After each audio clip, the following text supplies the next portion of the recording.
COVID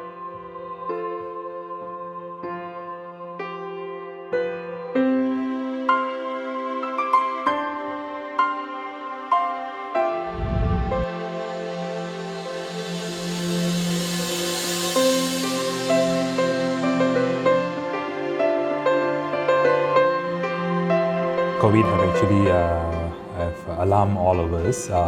As we all know now, we are going into new normal kind of concept involving frequent hand washing, and we do protect ourselves by using PPE, N95 masks.